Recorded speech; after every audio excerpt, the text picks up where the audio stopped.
Hello students, इसके पहले वाले वीडियो में आपको हमने बताया था मेंस्ट्रुअल साइकिल और उसकी फेजेस। मेंस्ट्रुअल साइकिल की जो 4 फेज थी, menstrual phase, follicular phase, ovulatory phase और ल्यूटेल फेज। आज हम आपको फर्टिलाइजेशन के बारे में बताएंगे। फर्टिलाइजेशन क्या है और कैसे। तो फर्टिलाइजेशन क्या है, आप सब जानते होंगे कि when male and female gametes fuse together to form the zygote is known as fertilisation. माने जब मेल और फीमेल गैमीट आपस में फ्यूज होकर के एक द्विगुणित जाइगोट का निर्माण करते हैं, उस प्रक्रिया को हम फर्टिलाइजेशन कहते हैं। अब इस फर्टिलाइजेशन में इसमें 7 स्टेप्स हैं। Approach of sperm, second fertilizin and antifertilizin reactions, release of sperm lysins, fourth formation of reception cone, fifth start of meiosis second, sixth one cortical reactions या फॉर्मेशन ऑफ फर्टिलाइजेशन मेम्ब्रेन्स, और last है fusion of gametic nuclei. तो आज इसका हम पहला जो step है अप्रोच ऑफ स्पर्म, ये डिस्कस करेंगे कि what is approach of sperm.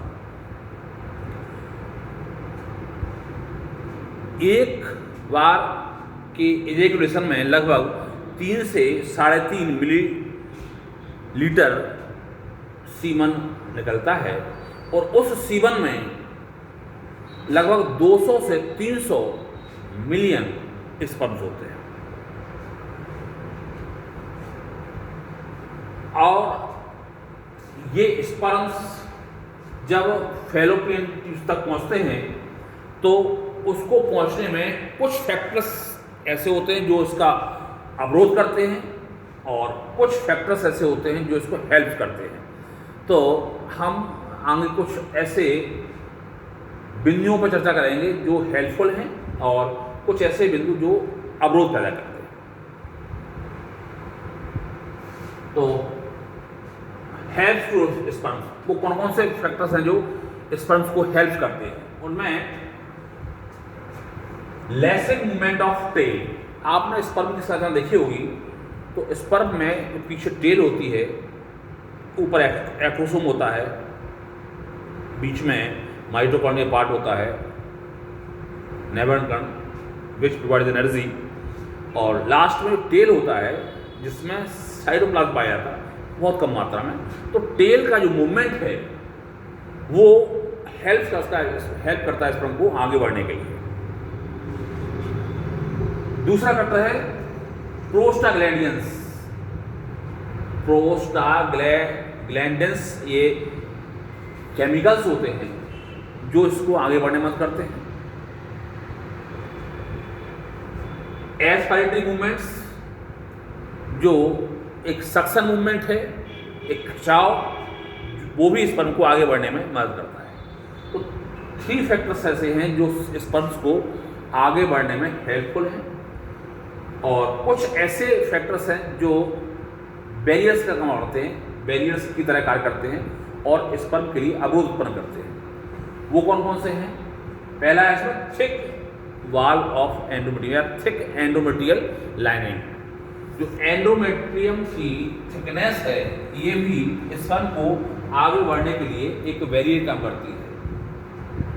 Sperm यहाँ से जाएगा तो इससे होते हुए आगे बढ़ता, तो ये एंडोमेट्रियल लाइनिंग एक बैरियर की तरह कार्य करती है। दूसरा इसका फैक्टर है एसिडिक पीएच इन फीमेल रिप्रोडक्टिव ट्रैक्ट।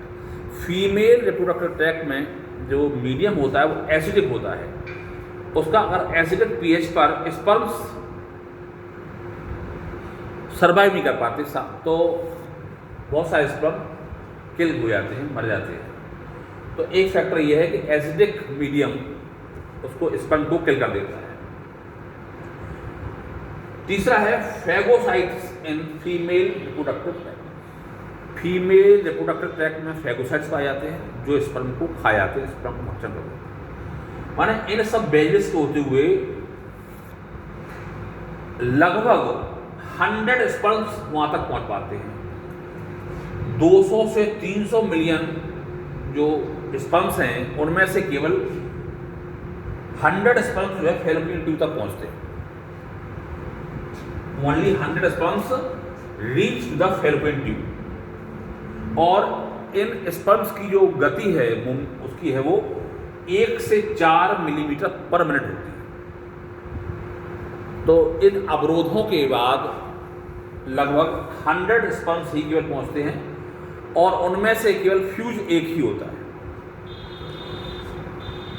अब यहाँ एक चीज़ और आपको जान लेना आवश्यक है कि जो हम आगे डिस्कस भी करेंगे कि कुछ लोगों के स्पर्म्स सीमन में नंबर ऑफ स्पर्म्स कम होते हैं, स्पर्म्स की संख्या कम होती है, और कुछ के में स्पर्म्स नॉन मोटाइल होते हैं या होते ही नहीं हैं। तो ये दो कंडीशन हैं, ओलिगोस्पर्मिया और एंजियोस्पर्मिया।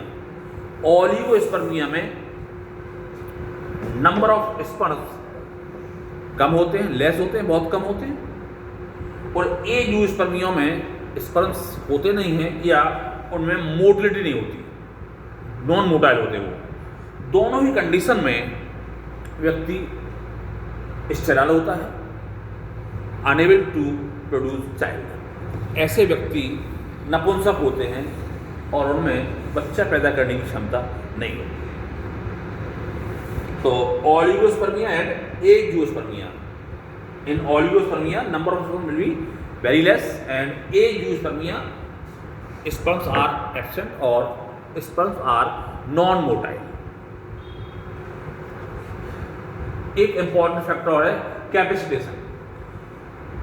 कैपेसिटेशन में क्या होता है, sperms attain functional maturity in female reproductive tract.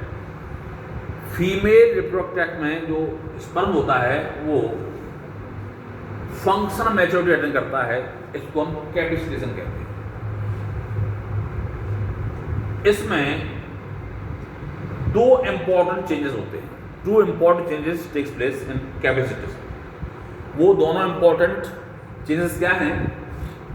पहला है removal of sterols and glycoproteins from acrosome membranes. ये स्पर्म की एप्रोसोम पार्ट है और इस पर ये जो है स्टेरॉल्स और ग्लाइकोप्रोटीन्स हैं। तो फीमेल रिप्रोडक्टिव ट्रैक्ट में पाए जाने केमिकल्स क्या करते हैं कि इसके जो ग्लाइकोप्रोटीन्स हैं उसको अल्टर करके निकाल लेते हैं, यानी इनका रिमूवल हो जाता है। इससे क्या होता है, इसकी बॉल थिन हो जाती, पतली हो जाती है, जिससे जो स्पर्माइसिस है वो आसानी से इसको पार कर सकता है, तोड़ सकता है।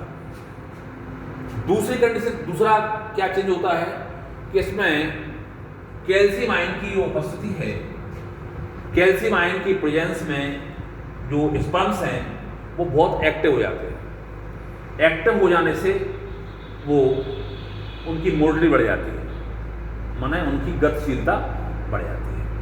तो दो चेंजेस हैं जो कैपेसिटेशन के साथ होते हैं, एक तो removal of sterols and glycoproteins from acrosome membranes, और second one calcium ions are taken in so the sperms become more active.